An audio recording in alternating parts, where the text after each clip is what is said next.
Julio Verne, el nacimiento de un nuevo género literario. El Julio Verne desconocido. En su interesante biografía sobre el escritor francés, el autor del artículo de referencia nos presenta un retrato menos romántico del que algunos de sus entusiastas lectores nos hicimos algunos años atrás por medio de entretenidas lecturas. El joven Verne, atormentado por la dureza de su educación paterna y el desprecio de su amada, así como sus aspiraciones frustradas de viajar por el mundo, nos hacen reflexionar y ubicar al hombre en el que se convertiría después. No solo bajo la perspectiva del prolífico y talentoso escritor, también la de una filosofía de vida no siempre acorde con los mensajes de sus obras más famosas.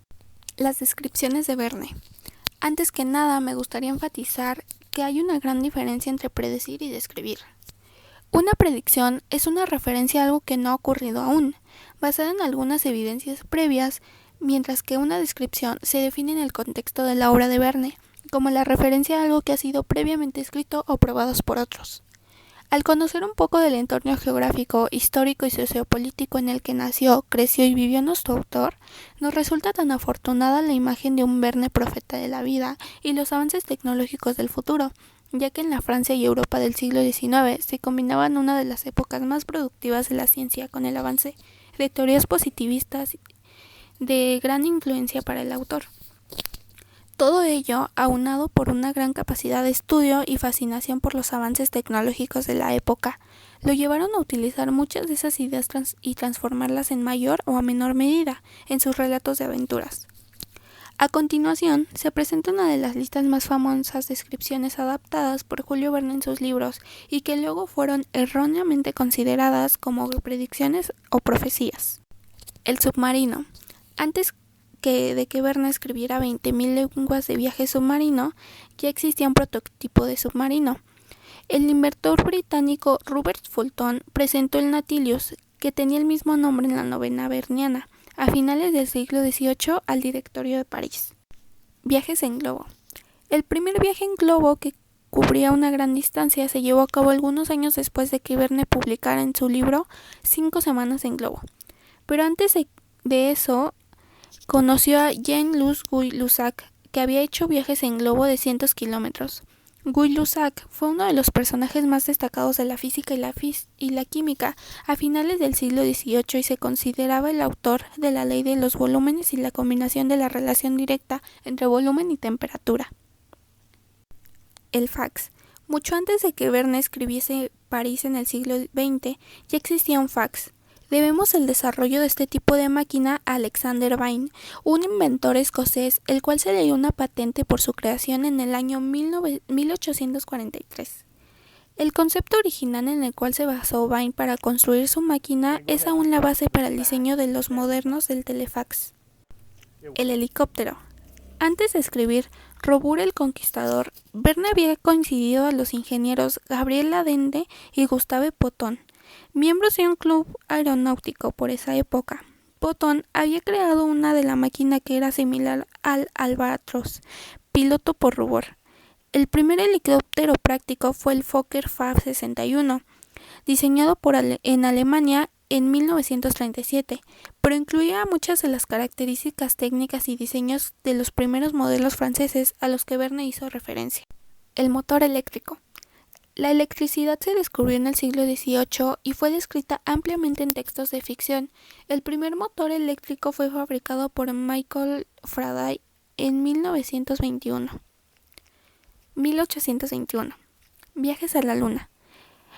En De la Tierra a la Luna, Verne describe un vuelo alrededor de la Luna usando una bala de cañón como medio de transporte, pero otros autores lo predicieron. Murtagh MacDermot en Un viaje a la Luna, 1728, y Alchills Eyraud en Un viaje a Venus, 1865. En ambas obras se describió en un cohete.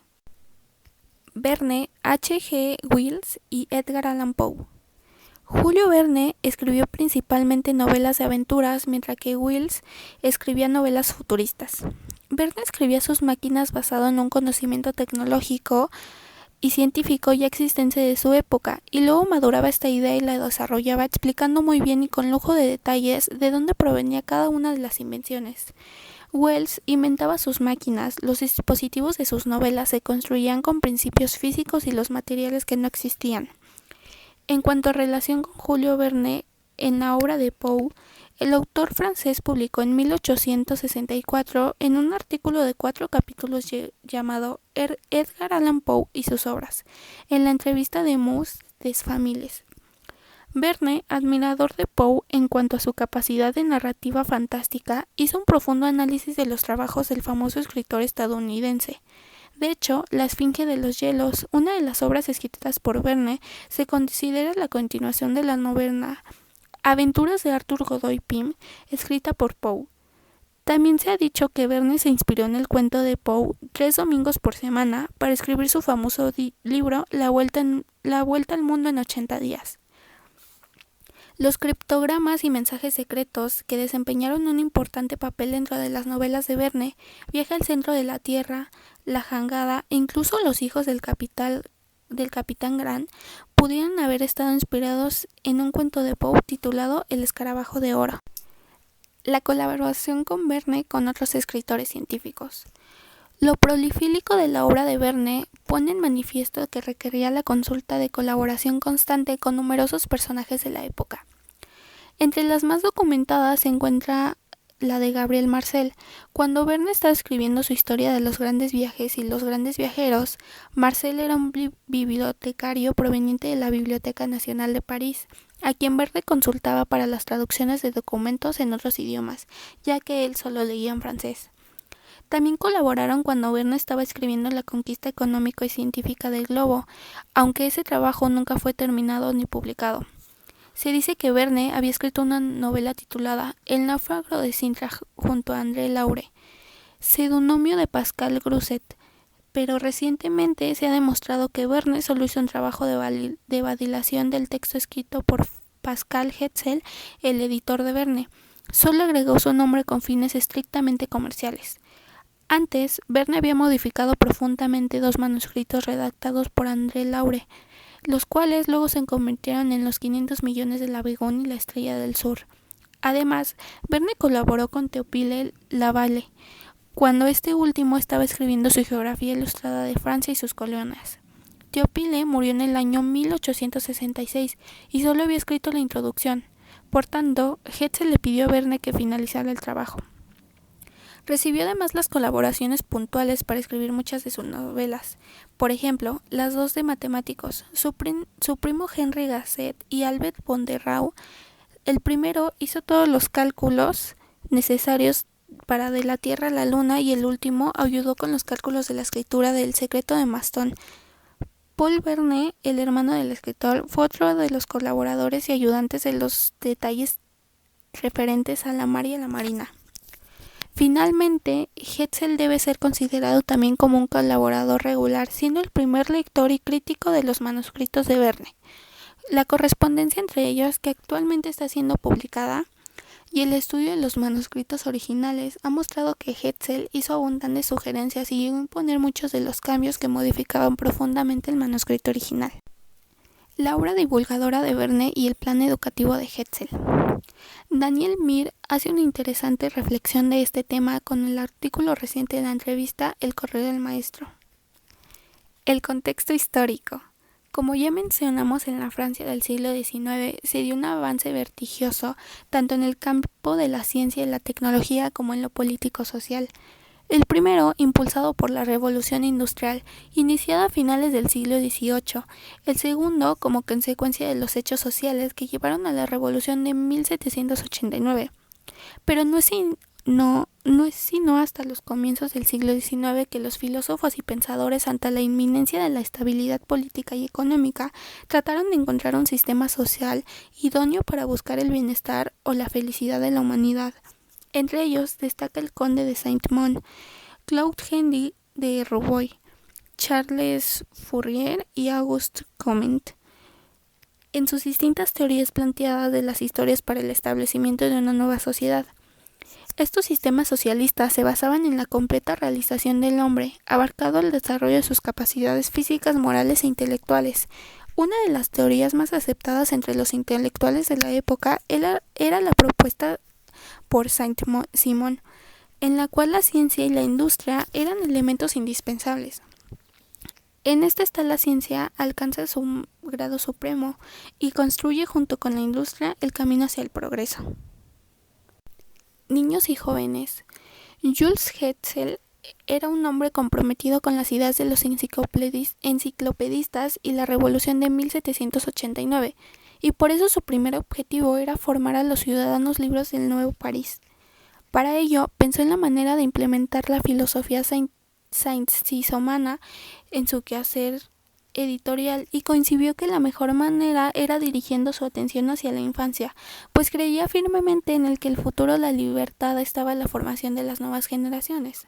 Así, intentó formarla a los más jóvenes a través de sus publicaciones en un momento en que, a diferencia de Inglaterra, en Francia, para la educación definiría el destino del hombre futuro. De modo, Hetzel buscó en sus proyectos editoriales cómo brindar a niños y jóvenes en la mayor cantidad de información con la que pudiera desenvolverse en el mundo moderno.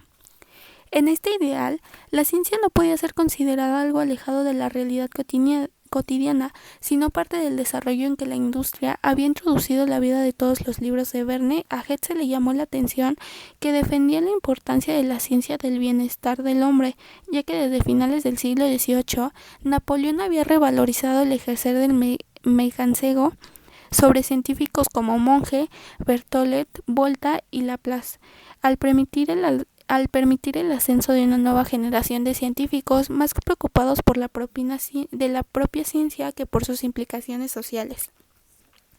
Por otro lado, en el momento en que se estableció la colaboración entre Hetzel y nuestro autor Verne, creía en la edad de oro de la ciencia y que ésta se proyectaría en el futuro. Vislumbró la importancia de la ciencia en este momento y fue a raíz de ello que, tras varios años de buscar un estilo literario, encontró una beta en la que se permitiría divulgar la ciencia contemporánea. El carácter pedagógico y social de los viajes extraordinarios. Las obras de Verne en el contexto de proyecto de Hetzel apuntaban principalmente a la formación del espíritu científico tanto en el lector como el protagonista juvenil. En este sentido, muchas de las novelas que forman los viajes extraordinarios entran dentro de la categoría de las novelas iniciativas. Las aventuras de Verne pudieron dar a conocer los terrenos de la ciencia a público más amplio, vaticiando el avance de los inventos que, si en algunos casos de manera teórica, aún no se materializaban. Curioso e insaciable, Verne pronosticó unos prácticos del conocimiento científico de su época, pero también lo hizo en el terreno social. En una entrevista, siendo ya famoso, se le concede a R. H. Sherald, dice: a través de mis novelas, mi objetivo ha sido dar una imagen de la Tierra, y no solo a la Tierra, sino al universo.